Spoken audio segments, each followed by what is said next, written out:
Okay, am I on now? All right, thank you. So thank you all, Marlene and Melissa, thank you so much for giving me this kind of little podium uh, and to share about the writing of this novel. It's a map of the world with all faults.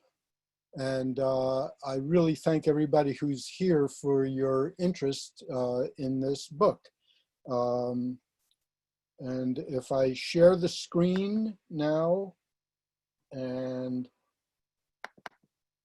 open it, it won't share. Let's see if there we are. Now it will. So can you see the title of the book and the face of the book or not? Ed, we can see it, but it's in a thumbnail view. If you double click on it, it should open up on the book That's what cover. I'm trying to do. Yeah, I see that. So let me. No, I I think can't do he's, that. I think he's, Okay. Well, rather than get hung up on it, I think you're clicking on the screen share. You need to click on it on your computer. I think that's what's happening.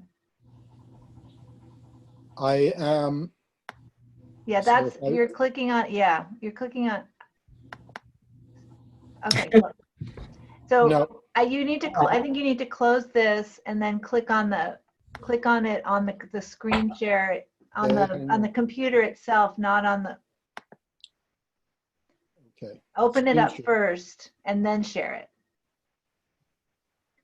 Okay, let's see if I can do that.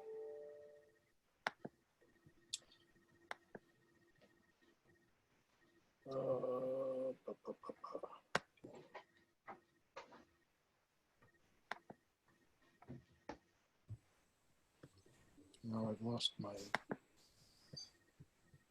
my file, my directory. Not returning to Avonlea?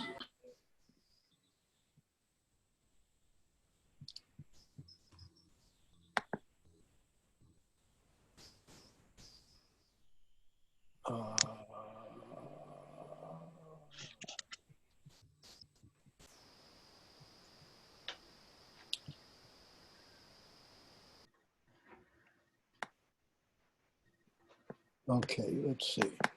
Here we are.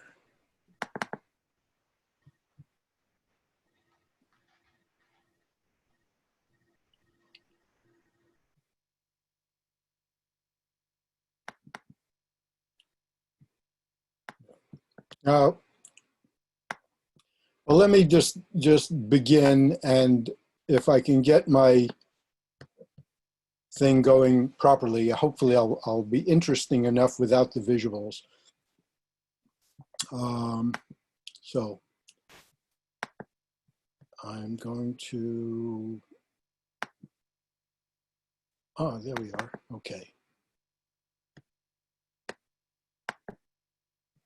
There, okay. So that's the book. That's the book cover. And so here we are on Memorial Day. Can you hear me now? Can you just wave at me if you can hear me? Okay, good. Yeah, it's good. And this is a day of remembrance, as we all know, especially for Jews when we think of a Holocaust. And very importantly, the righteous among nations, righteous Gentiles who stepped out of their comfort zone to hide and guide Jews to safety, often making a supreme sacrifice.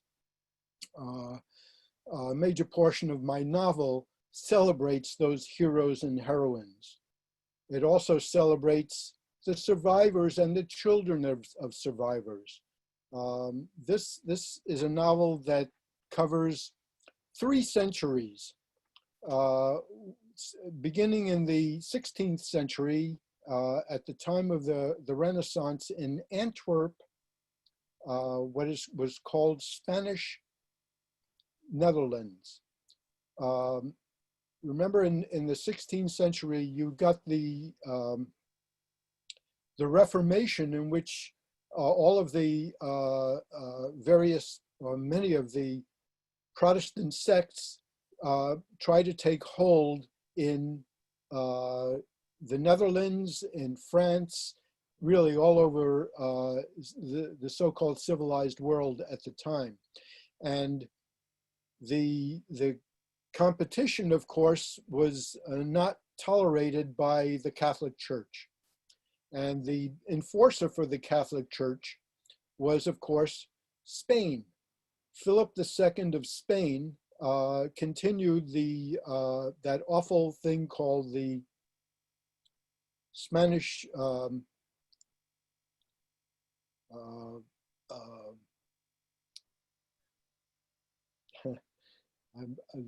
this is my age going now. The Inquisition, the Spanish Inquisition. Now, we understand the Inquisition to have targeted mostly Jews, or only Jews, or anybody who was a heretic in the 15th century. But in the 16th and 17th centuries, everybody who was a heretic who was not a Catholic. And so what occurs is, of course, the same kind of heresy trials and movement of people's goods and chattel into the coffers of the Spanish monarchy, to make sure that the Netherlands stays Catholic. Well, that's what my young hero, Jonas Hohen, comes into this environment, and this is where he is one of the primary characters of this story. As I said, it takes place in 3 centuries. The second important century of the novel is the one that, of course, includes the Second World War in the Netherlands, and a portion of it in a munitions factory in Germany, where a whole bunch of forced laborers from the Netherlands and other occupied countries are sent. He also shows up in the 21st century because he is an elder statesman. He's 90 at the time we first meet him. And he was a 17-year-old when he was in forced labor in Germany. But he is also an engineer who worked in Silicon Valley and working for the Philips Electronics Company in creating LED light bulbs. But he has a history. He has a huge history in that coincides, it turns out, with people in the 21st century, and also with the experience of the boy in the 16th century. And that's what this novel does. It goes back and forth between chapters amongst the 3 centuries, and we get to see 3 families struggling through the experience that some of us had in person and some of us had kind of secondhand. So I'd like to talk a little bit about the origins of this novel. Let's see, I'm going to share the screen with this guy. So this is the image. Imagine a big blood stain on the right side of this page, coming up for auction in 2016 in an auction house in San Francisco. I'm sorry, Ed, we're not seeing that. Not seeing image. it. Oh dear. No. Oh, here we go. You'll again. get it. Okay. Well, eventually, yes. No, I've gone through this so often that let me just keep speaking and just go to stop share. Hello, kids. Um, okay. So, um, what occurred for me, I almost found the novel by, I want to call it contact tracing, going back to my childhood, starting when I was 7 years old. I don't know how many of you came to know about our experience, our shared experience as American Jews, but this is how mine came about. So this novel began in a response to a prompt in a fiction class at Cabrillo College in 2013. The prompt was a map and a dream. And these words were like an opening of a sluice gate to a dam of pent-up emotion, grief, humor, and reconciliation. I wrote a short story in that in that um,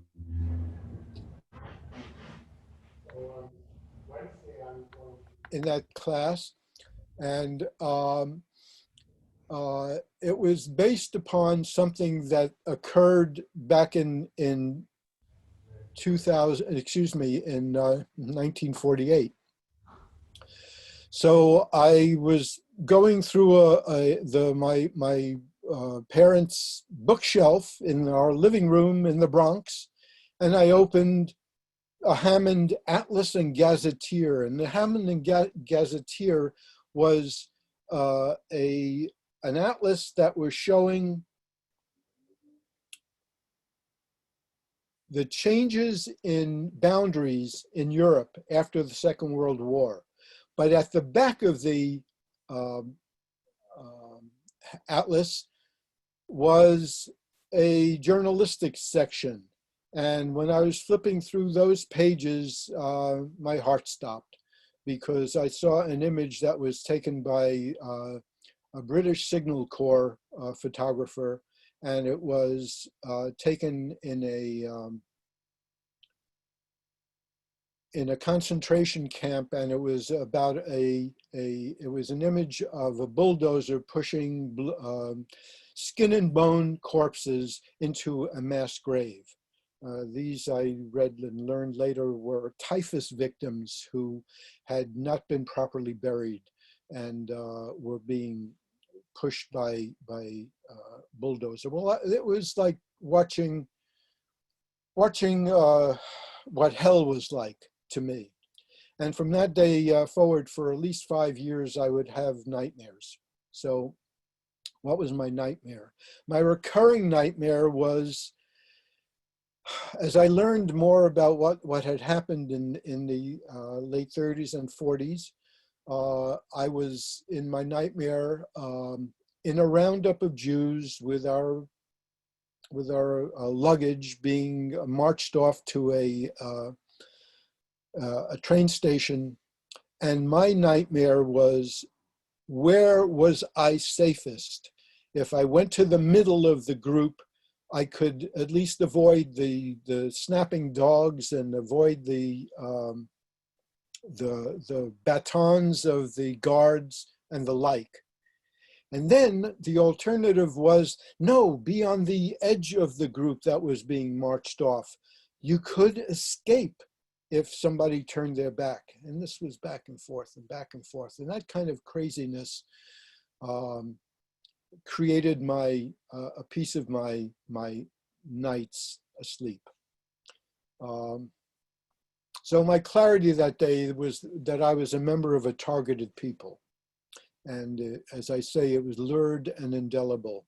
And the ambiguities of how I fit into any of this have been with me to the present day. It comes out often in my choice of literature, in my films I choose to watch, my written work, my politics, and several of the plays that I have directed.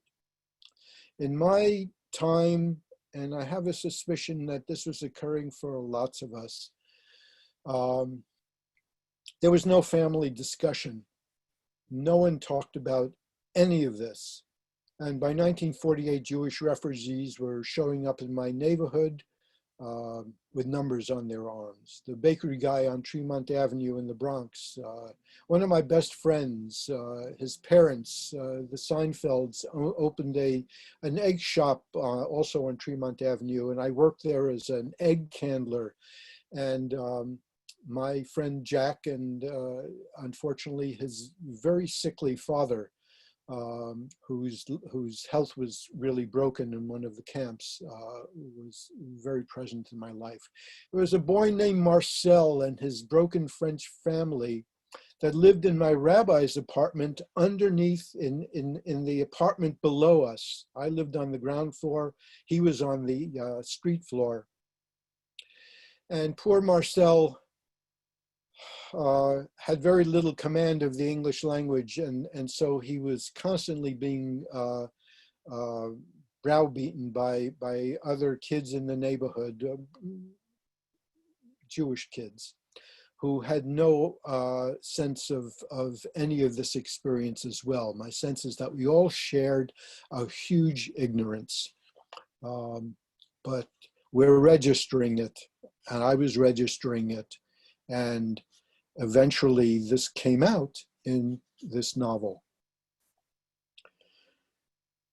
So, Deep Dark Secrets. I learned as much as I could by reading as much as I could. I read the syndicated version of the Diary of Anne Frank in the New York Post. That was syndicated in sections that was our newspaper in that era, which was a pretty decent progressive newspaper then, not now, but then. And I was desperate to learn about Jews resisting. I could tell you more about Norwegian, Danish, and Dutch resistance than the Irgun or the Warsaw Ghetto resistors. They were deep, dark secrets, and for my family, wrapped, as I said, in an overcoat of shame, alas. So the characters in my novel, I continue the concept of dreams. The young hero, Jonas, becomes an engraver's apprentice in the 16th century. He has a returning dream of an ancestor pleading for his life in the times of the original Spanish Inquisition in the 1490s.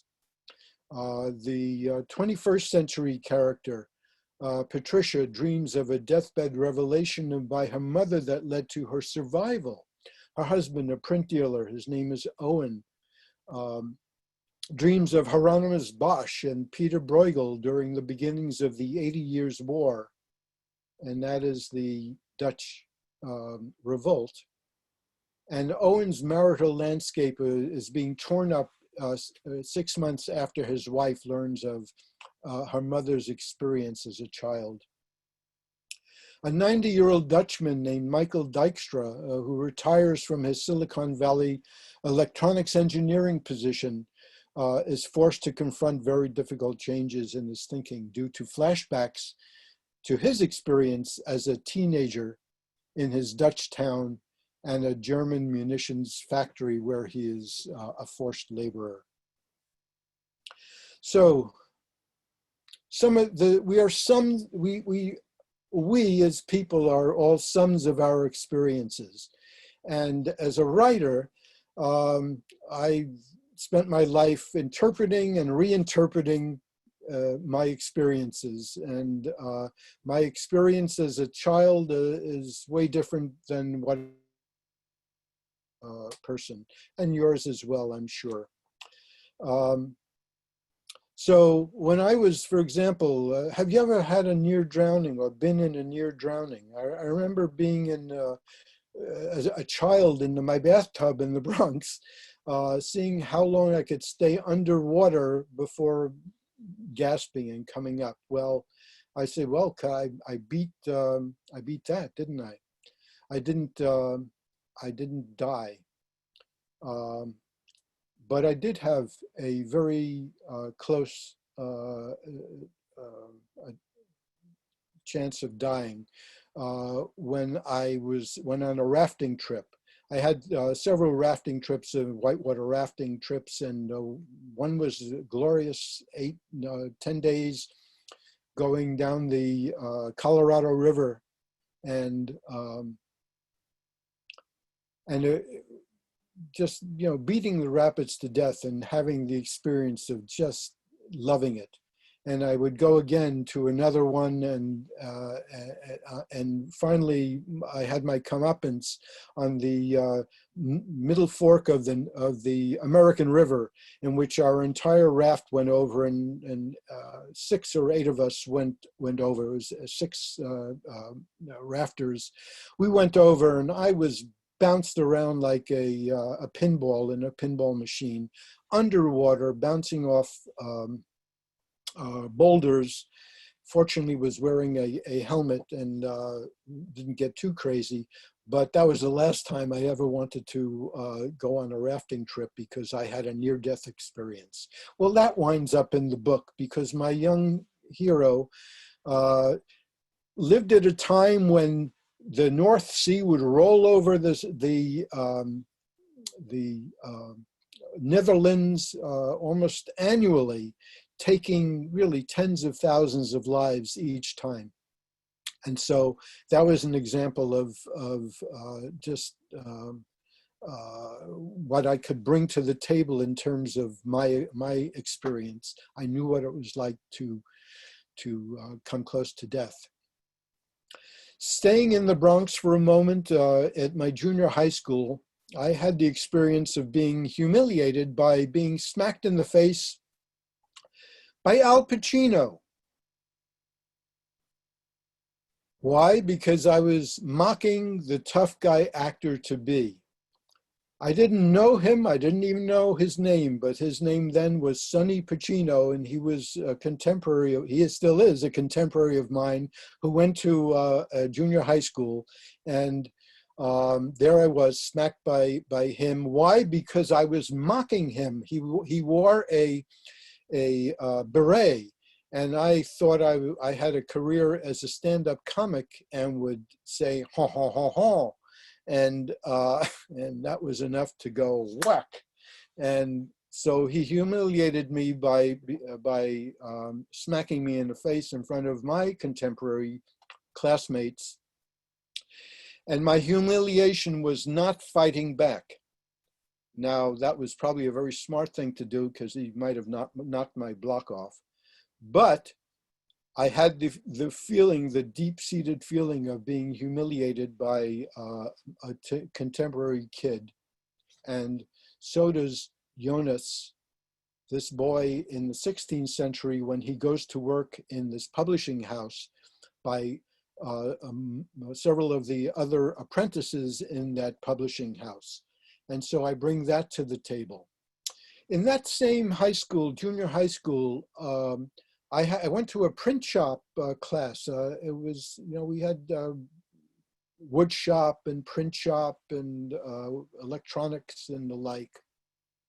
And I learned how to set type in a hand compositor, and discovered that, well, it's the bloody same thing as it was in 1570. People would hand create the type by pulling type out of the type case and putting it in a hand compositor. Well, that publishing house, that print shop, was a locale for, once again, Jonas Hohen and his future bride, a young woman who's working in the paper making section of that print house that would publish this Atlas of the World, the Ortelius Atlas, and that plays very strongly in this story. So what happens, of course, is my fascination with maps and map making came in the 1970s, when I had a day job in San Francisco while I was directing plays in the afternoons and evenings. And my work was to catalog illustrations or books and the like that would come up for auction. And I discovered cartography, antiquarian cartography. And so I became somewhat familiar with maps like you would find of this Ortelius atlas.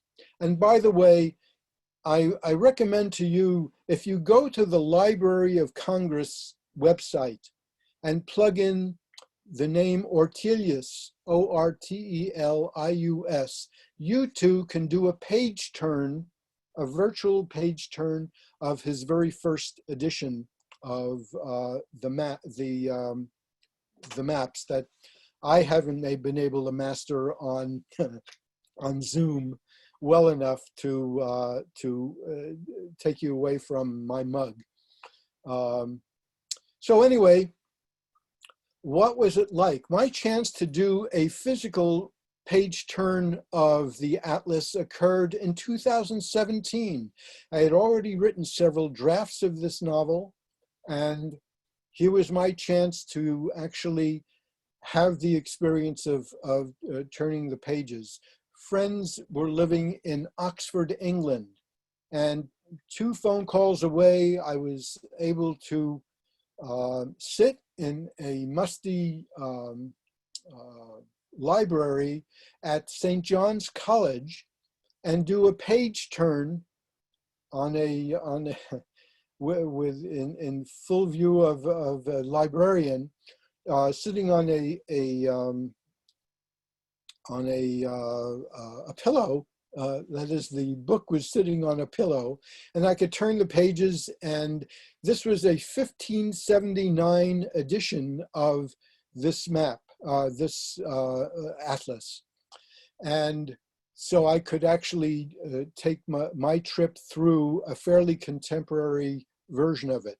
I was apologized to by the librarian, who said, "We really would have liked to have shown you the original 1570 version, but it's in a shoebox and it is all cinders. It had been burnt 2 years before. It had been the property of an Anglican bishop, and it was in a fire, a rectory fire. But they kept the box of the ashes." But I got to see the 1579 edition. And again, it was very thrilling to at least have an opportunity to see, well, what were these people looking at? They were looking at this 2 foot wide by 17 inches high, double folio book of maps of some 70 by 1579 maps of various countries of the world. Anyway, that 1571 edition was the one I was most interested in. And just for information's sake, those were printed initially only in Latin. So all of the names of the various countries and cities and the like, all etched by an engraver, by the way, were the work of tedious hours and hours of just getting this job done. One of the curious things about this is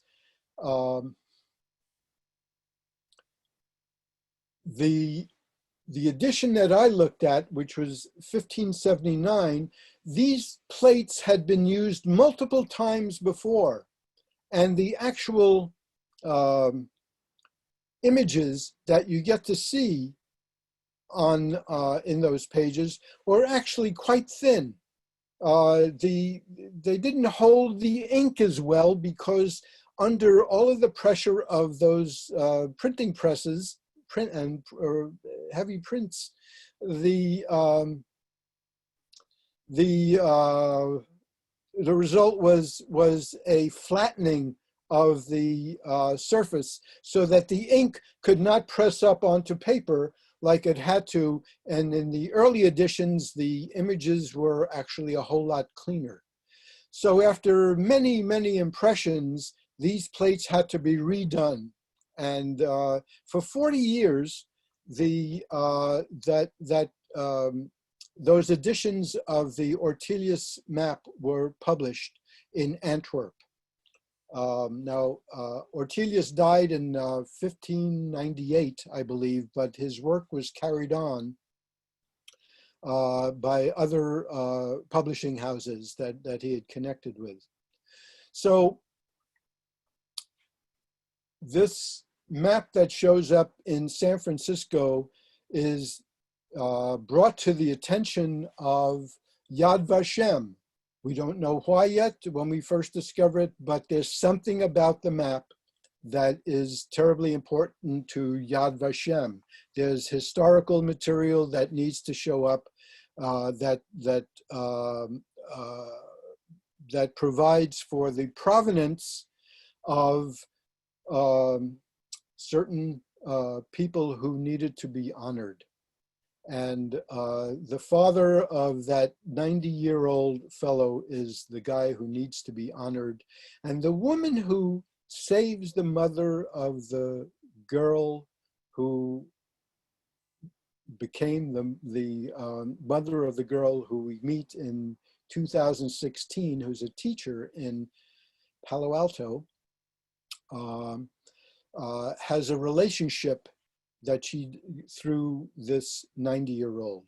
So people are connecting with each other and connecting, and we suddenly discover that that people have forebears who they did not know about, who have a historical relationship from the 16th century to 2016 in Northern California. There's a great adventure that goes on because this image, it comes up for auction. And the question is, will it be auctioned? Why will it be auctioned? Can the auction take place? And so there are elements of the plot that occur at this point. So there's another story that I learned in my research, and it is about epigenetic trauma. So in my research, I found that a small but definite changes often occur in the genetic makeup of children and grandchildren of people who have been traumatized by life's events. Now, for Jews, surviving a Holocaust event can have a profound effect on the son or a daughter of the survivor. And without going into any of the clinical detail in the novel, that shadow is a constant companion of an adult child of a survivor, and provides a plot line for one of the main characters and her spouse. So that's another element. So like all decent stories that are quests, very little comes about in a single writing. It takes a great deal of revision, rethinking, a quest within to get the facts right, to do the research and the feedback from beta readers. And I was very fortunate there. Regarding research, once committed for me, the passages to the past actually illuminated how the plot can unfold. For example, Ortel's sister, I discovered through my research, had a sister in London. And this is the place where the kid gets to escape to because the Inquisition is very much after him. So he comes in and he gets to actually meet up with another mentor and another engraver who helps teach him how to engrave something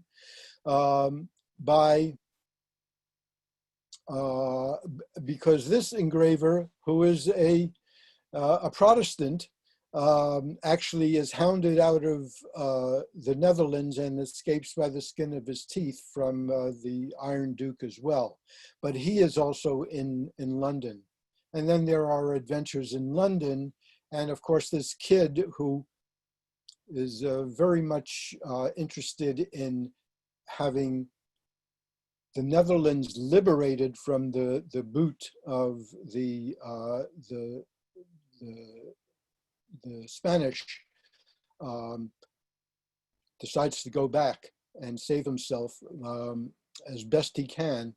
And that's where we take him as well. So the era covered in the 16th century is from pretty much it was 1664 through 1654, excuse me, to 1667.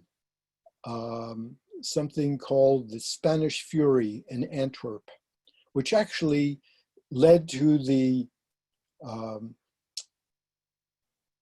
defeat of the Spanish for a very short period of time, and the putting on, and the new leader of the country was, of course, William of Orange, who survived at least through 1582. William of Orange, by the way, became the very first victim of a gunshot assassination, as the head of a country. A lot of brutality in the world, as we know, going back to the past and coming up to the future. So this is a broad sense of what I have. Religious intolerance has been a part of my existence as a Jew the day I was born in 1941.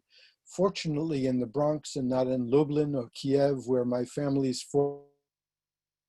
from in the early 1900s. So I hope, and I would love to open this up to any questions you might have, that you get an opportunity to read this novel, which I've been so privileged. I really feel privileged to write this. You can get it locally or online. You can get it locally at Bookshop Santa Cruz, at Kelly's Books in Watsonville, or online at the major booksellers online, or at the Santa Cruz Library if it actually ever reopens, which also has a couple of copies. So if you would like to open this up to some questions, I'd love to be able to respond to any if I tweaked your interest in any way or have questions to answer. I'm really sorry about the imagery that I can't share, but any questions at all? I have a question. Maybe I should put my video back on. Yes. Hi. I have a copy. I bought it actually for the Temple Library. And of course, I got it after the lockdown, so it hasn't made it onto the shelves, but that's probably a good thing because nobody would be able to get it. And I can lend it if we can find a safe way to drop it off to people. Right. I was, one of the questions I was going to ask you was the business about the voices that Jonas hears. Yes. And I was going to ask you who Eduardo Oriano was. And you just, and in your introduction, you mentioned that Jonas, this is a Jewish ancestor. Well, his comment, his language is always, it's in Spanish, and he says, as God is my witness, I am a Christian.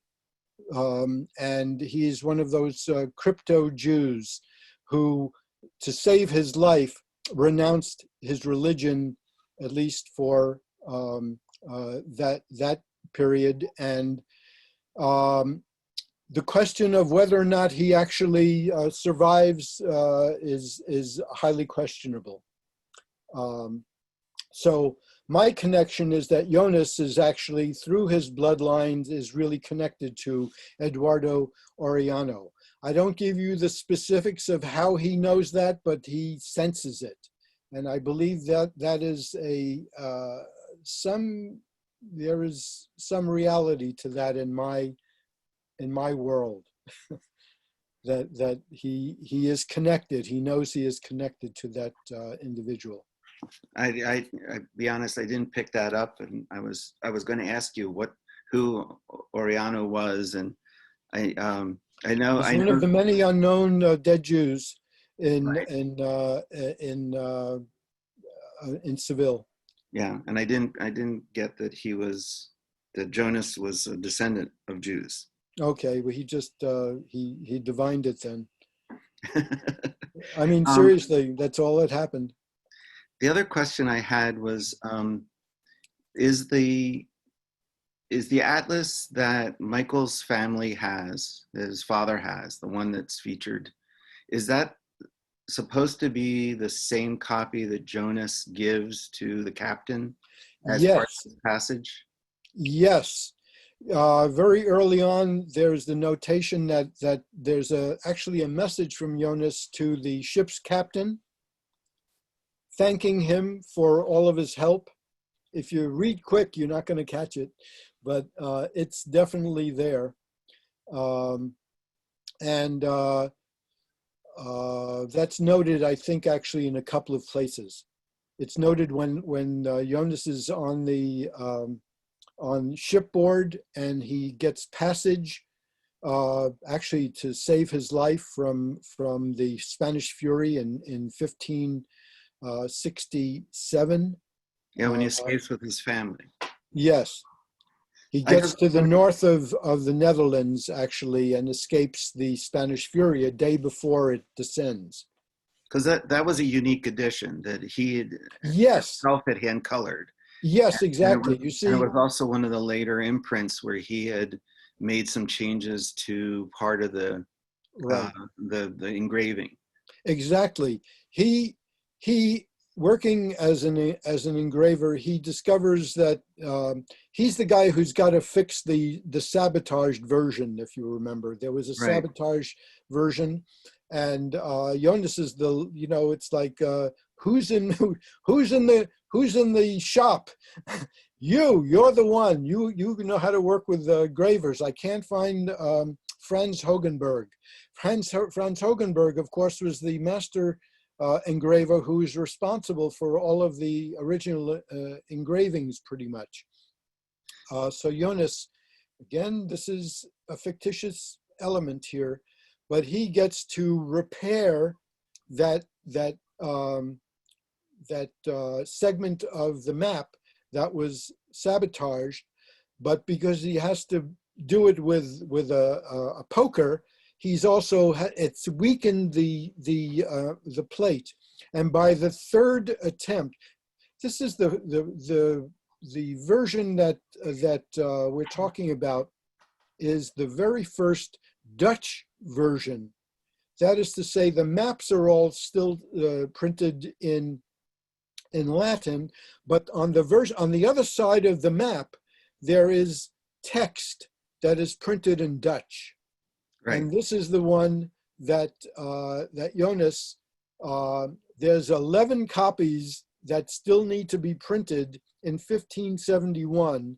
And this is the group of maps that are go into the printing in 1571. And this is the map, the book of maps that he actually is given as part recompense for his work, and he winds up limning. Limning is tinting, so Right. he has capability as a map tinter as well, which is what Ortelius was in his professional life.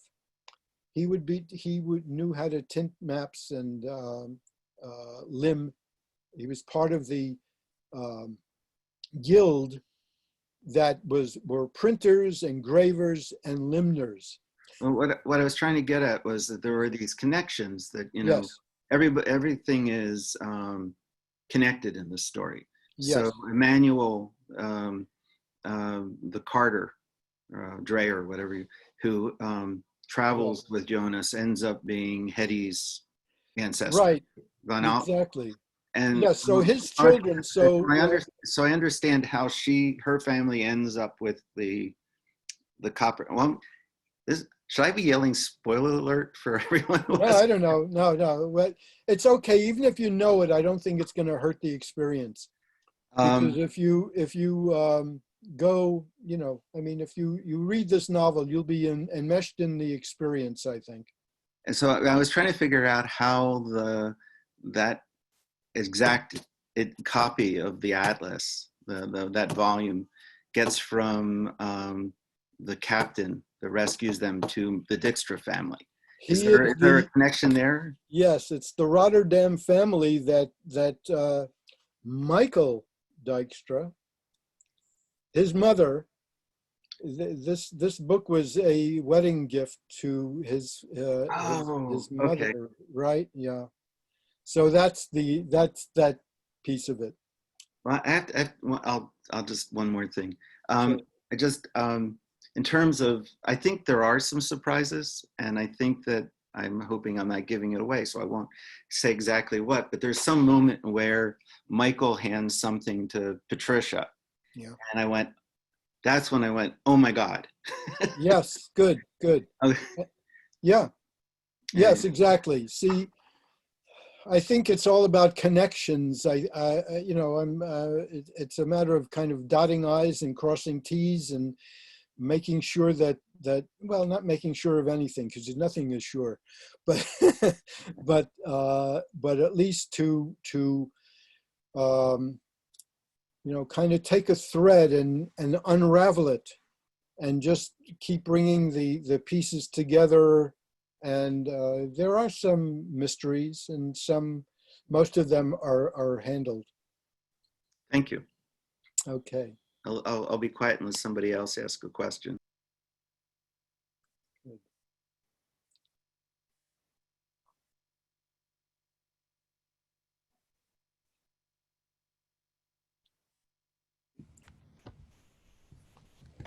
Quiet. Jacob has. Oh, wait, you have to unmute yourself.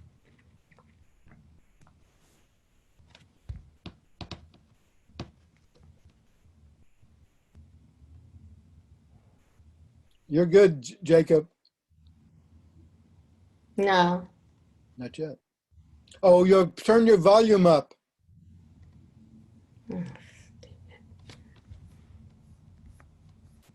Where's Melissa? Yeah, She's not. he's not muted. Oh, so what is it? I don't know. It's his computer. Yeah. Maybe he could type something into the chat. Yeah. People can use the chat for sure. I can also ask folks, does any of this that I spoke about today resonate with you? Nobody wants to say it. And again, you've got to unmute. You and your families.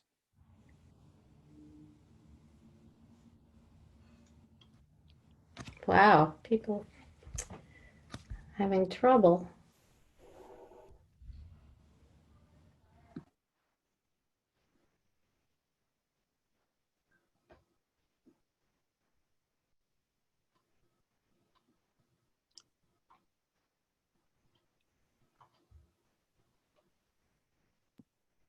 I have more I could say. But if somebody else wants to jump in, go ahead. But well, I mean, maybe people just raise their hand on the screen. Has anybody read the book? Any others of you have read it? Todd Yeah, and Jacob has, yeah. Okay. One of the things I thought was really interesting is that a lot of books we read about that time period focus solely on the Jewish experience.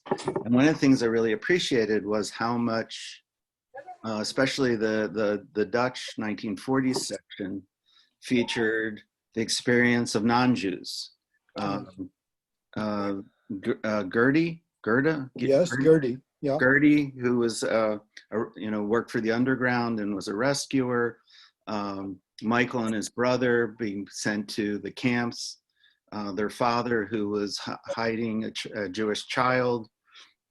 And at least from that point, not until the very end, do you get much of the perspective of the Jews in Holland, who were in hiding, or or were lost, or eventually survived. Right. So I thought it was really interesting to basically read a Holocaust story that acknowledges the damage to the Jews, but had that wider perspective. And then I'd like to ask. oh, let me just, and then similarly, in the section about the Spanish Inquisition, there was a brief comment that it kind of suggested that Jews were relatively safe in Holland compared to the Protestants. That Yes. Emmanuel was actually able to offer sanctuary to Jonas and his family. Exactly. And again, a different perspective on those experiences. We hear about the Spanish Inquisition as if it was only after the Jews. At least that's the way most Jewish writing is. So I appreciated that broader perspective. Give it into that. You could talk now. I was going to add, Yeah. Hello. hello, it's Eleanor. My sister's son-in-law's family were hidden by Dutch farmers who were murdered, and they are now in Yad Vashem. Uh-huh. Yes. So that's This, I don't know if many of you shop at the farmer's market, but Windmill Farms, the farmer there named Ron, he's been one of my top supporters, because when he read this book, he said, that's the story of my family. And he's Dutch. He's not Jewish, he's Dutch. Wow. And you recognize that, when you're an occupied country and you may not have the affinity with Jews, which is, part of Michael's experience. He's so upset with anybody who for the reason why his well, I don't want to go into spoiler alerts. Yeah. But I found that actually fascinating. The research that I did to take me into I don't know of very many pieces of fiction that go into what forced labor battalions had to do. And that's fairly unique material that I know of. And that's where my research took me. And I was fascinated by this munitions factory called Krümmel. The Krümmel munitions works were actually originally the Nobel works, not far from Hamburg. And they were turned into, the secret places where, if you had seen it, I'd been able to show you the manual for the 88 millimeter guns, not guns, but the 88 millimeter shells that Michael and his brother Pim were forced to construct as part of their service for the Reich at that time. And I mean, it was fascinating. They could help create them, and they could also help sabotage them.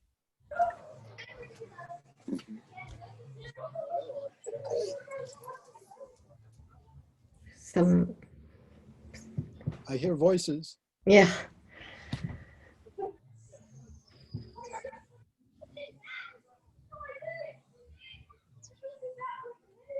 Well, I have a question for you, Ed, if you can hear me. I can hear you. Okay. Could you talk a little bit more about how your research, and it sounds like you did extensive research, and where, and over a long period, or Well, talk about it. living in this era of the internet, there is research at your fingertips. I did tremendous, going to the Library of Congress, literally being able to turn these pages online was an extraordinary learning experience for me. And one thing would lead to another. I'd use Wikipedia a whole lot. I was turned on to actual books like, where's that one? There's, let's see, I'm going to hold this up, which is really kind of, so this is, it's a story of Gerhard Mercator. And that image that you see, actually even on the map, on the book of the, that is on the front page of the book, is from a Mercator derived map of the world. And why I present this is that Franz Hogenberg.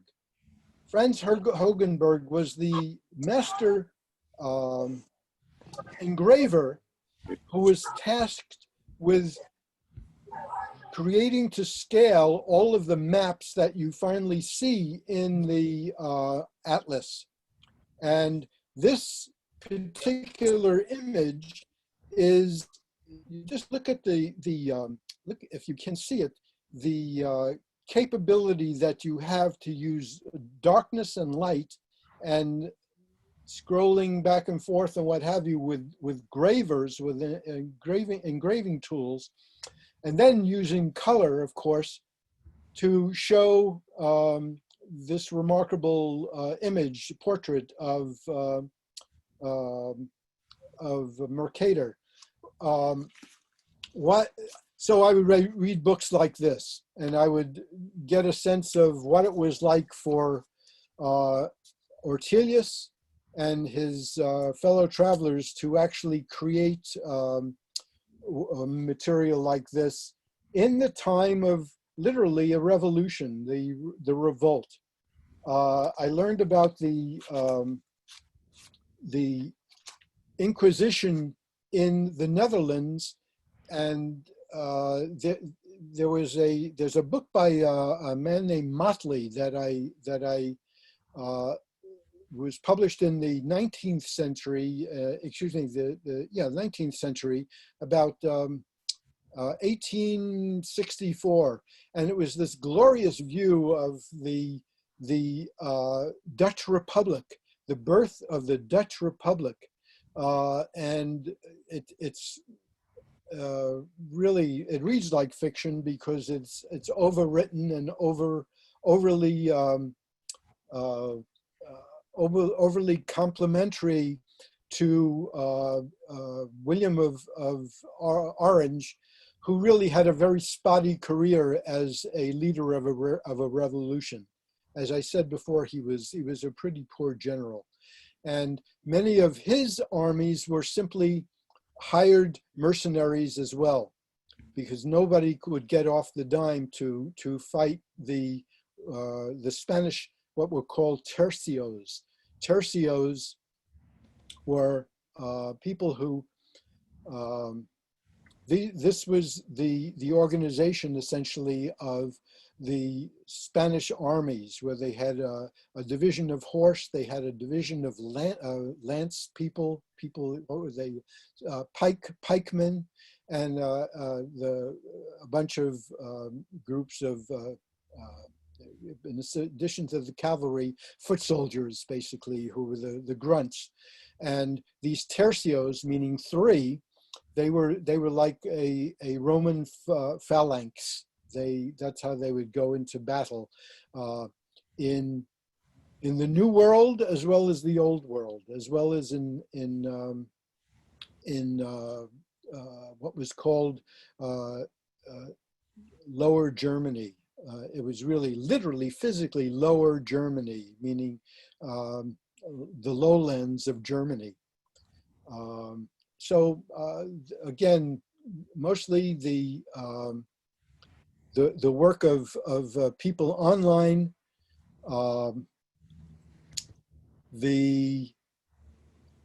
My research, as I said, I was fortunate enough to actually do a page turn in Oxford.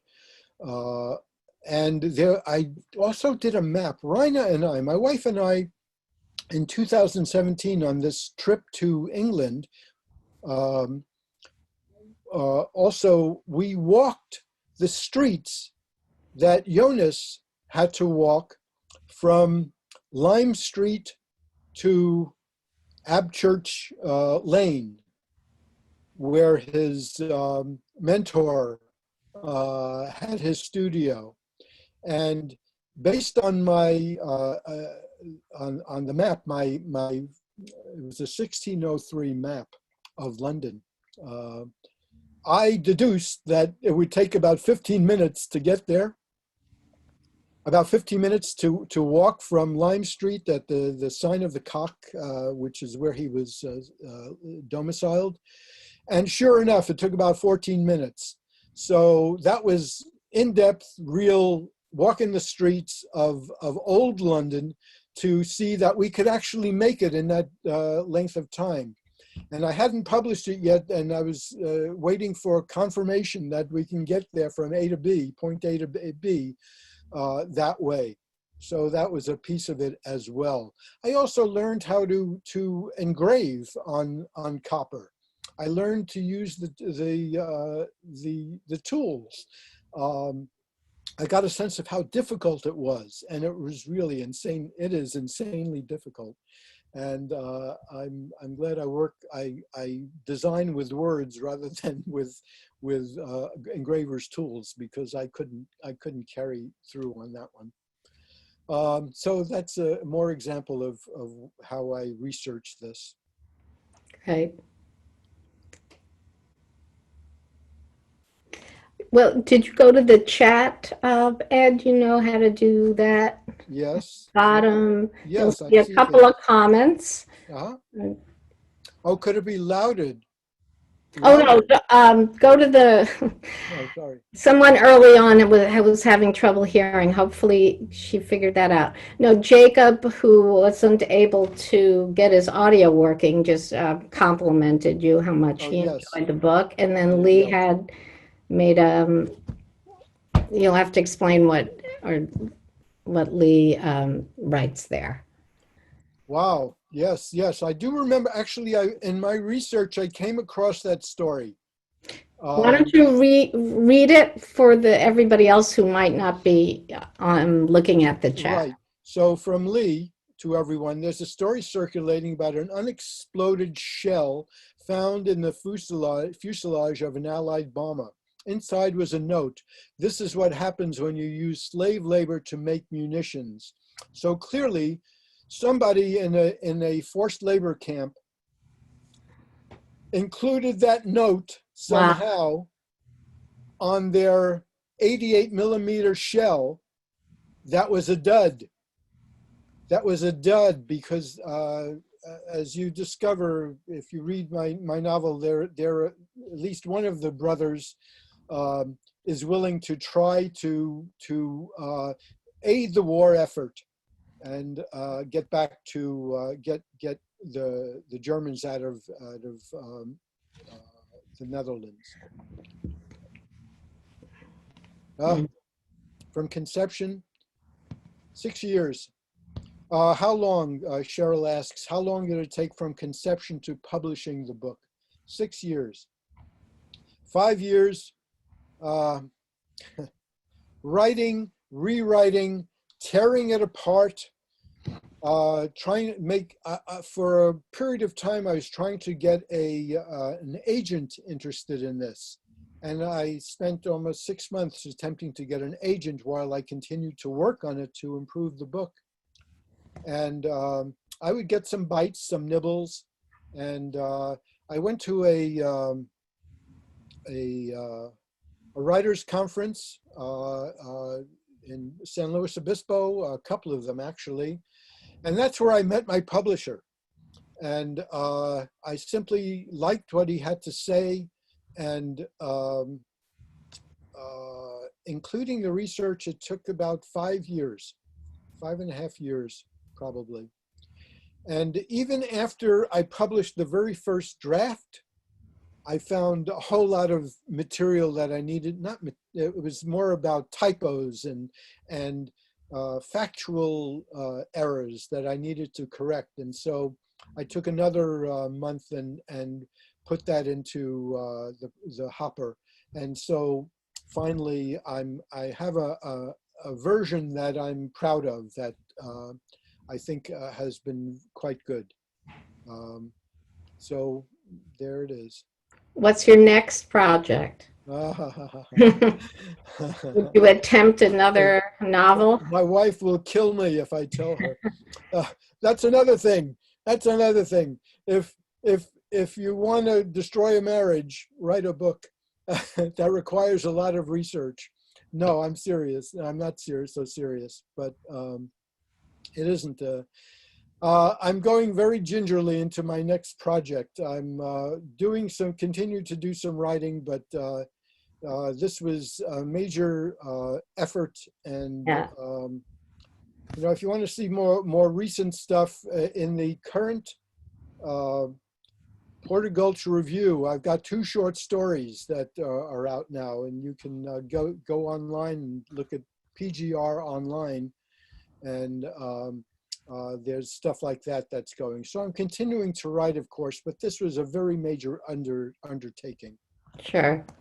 Yeah. So I'm so glad I had the opportunity to actually write this. Hi, Yetta. Yetta's raising her hand. Oh, good. Hopefully, Yetta, can we hear you? No. Yetta, unmute your, there you go. Oh, there we go. Oh, good. You did it. Yes. I just want to talk about your play about, you do some playwriting as well, and I hope you do more. Oh, thank you. Texas was wonderful. Yes, Yetta was part of a play reading group that is still that I was part of over at the Dominican Oaks, and we got to read some plays of mine. The Temptation of Amy Semple McPherson and the Conversion of Texas Guinan was one that I think you enjoyed. You thought it was lovely. So that's a play that took place in the 1920s, and actually that was actually produced in San Francisco a couple of times. And you also read an unproduced play about a cab driver, and in that play, the parents of the cab driver are in the luggage of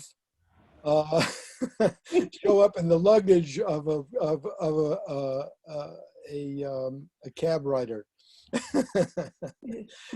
So you can see where some of my mind works, because our parents are always with us.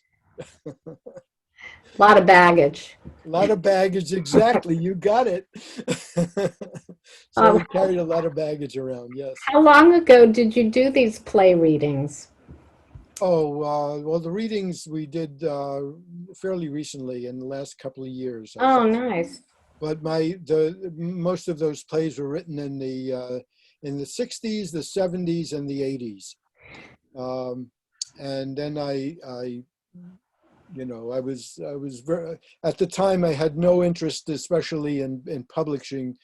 I had always had interest in publishing, but not terribly, and of plays. I was more interested in production. Here's the thing. I do hope you'll read this novel, and I won't get to hear and see you have that experience. But when I was a playwright, I would stand at the back of a theater, or when I was a stage director, and I would listen to audiences collectively gasp or laugh or have the experience of saying, "Oh my God," and all I can say is, "Wow, I succeeded. I was able to move somebody to have that kind of experience." And I believe that would be something that awaits you if you read this novel. If you go to my website for this novel is edweingold.com. And if you just go there, you'll see a whole lot of image comment about the novel. And you are welcome to go take a look at it. If you are curious about whether or not you might enjoy this, would it be too grotesque? Would it be blah, blah, blah, blah? I think you'll find that no, you'll be engaged by this novel.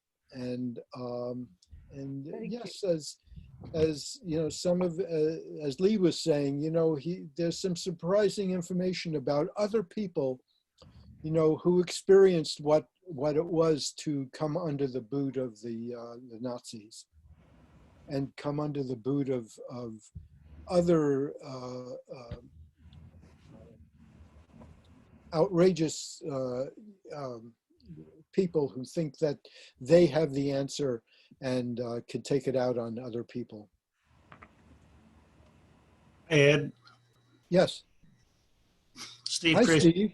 Yeah. Steve Tracy. Hey, This is hey. a guy I worked with at the Julian Theater Yeah, in San Francisco, that's right. In your He's a play- lower depths. the Lower Depths.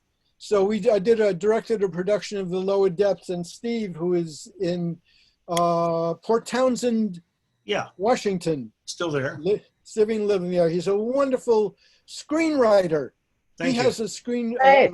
a screenplay called Winter Bird. Winter Bird. Extraordinary. He's a wonderful writer. Thank you. And hi. I had a question. I've thought about doing historical play scripts before, and I buy a bunch of things and to do all the research, and I start pawing through it, and I worry that at some point I'd be happier writing a nonfiction book. Yes, I hear what you're saying. You know, it's very difficult to step away and say, wow, this is so fascinating. Screw my work, you know, screw what I'm doing. This is fascinating. But if I can get a glimmer of what anything is like or was like in another time. Yeah. One of the books I read was actually a locally produced book by a woman, a Dutch woman, who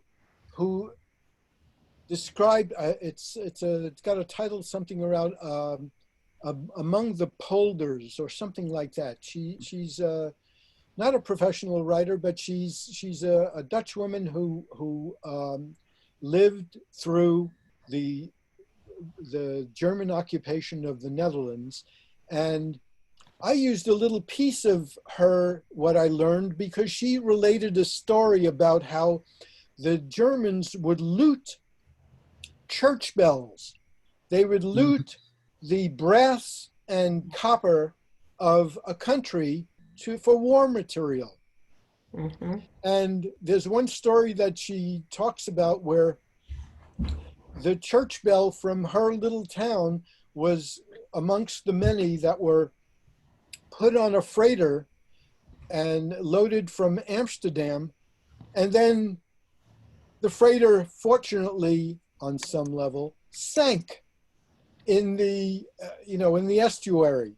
And they never brought it up until it was finally brought up. And all of these bells, these wonderful brass bells, were reunited with their church steeples and the like. And this is in her memoir.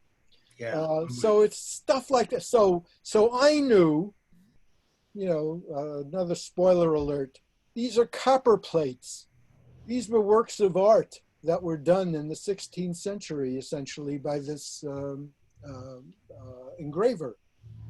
And it is also came very close to being smelted for war material by the Germans.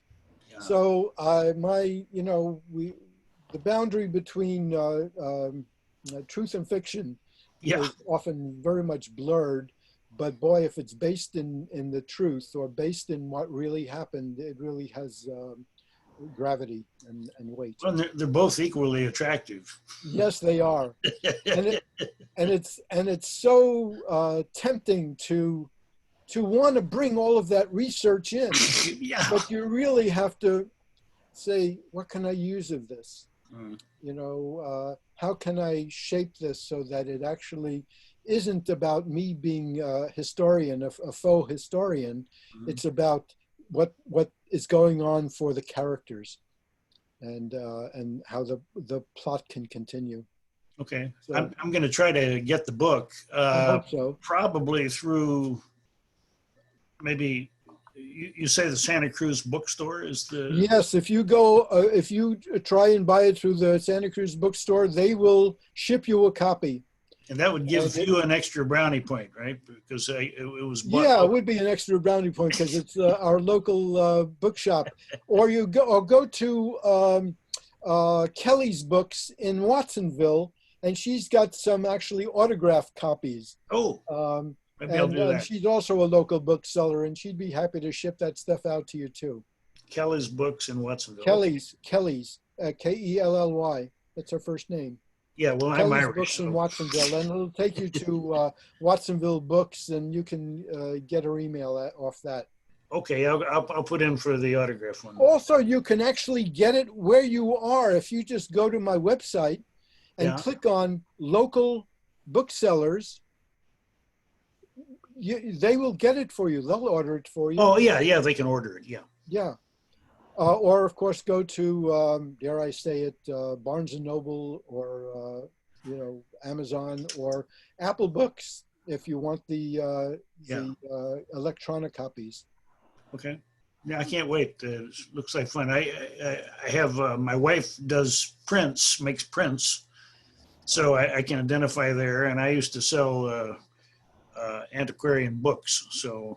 Oh, you too. Okay. There's got to be a connection. I used to auction them. I was one of the auctioneers of lots of books when I worked for this outfit in San Francisco. Oh, you were the guy.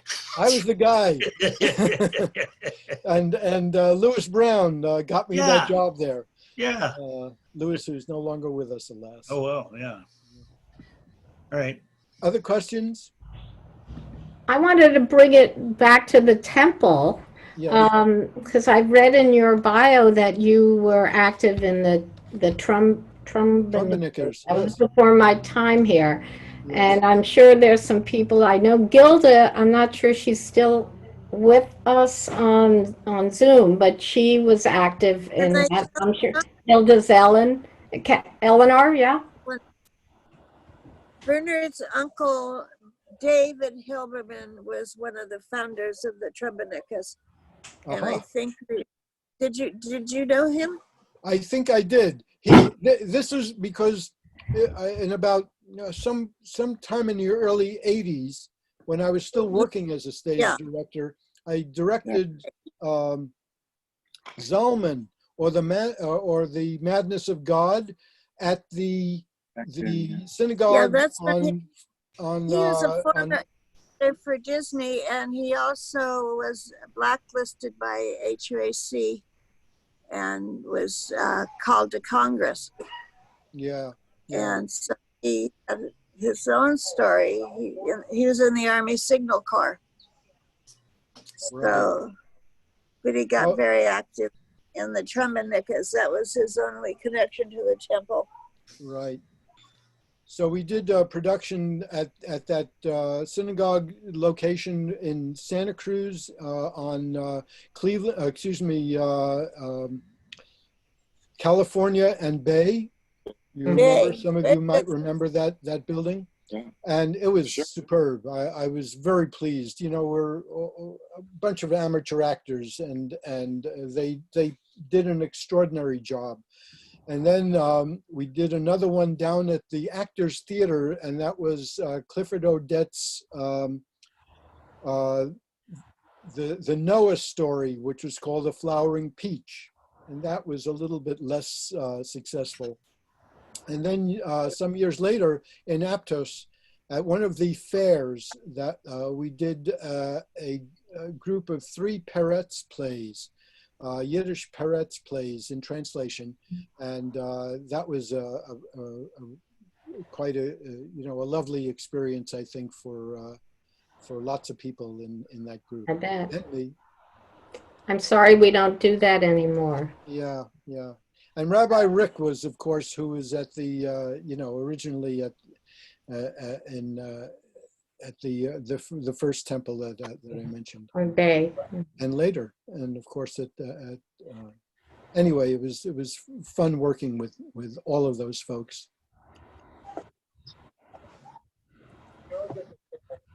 I think probably, are there any other comments or questions? Okay, I think I exhausted a lot of people with this piece, so Well, move them away. But thank you so much, and again, I would encourage you all to get in onto this book. Thank you very much, Lee. Thank you. Thank you. Thank you. And thank I you very appreciate much. you hanging in there with me.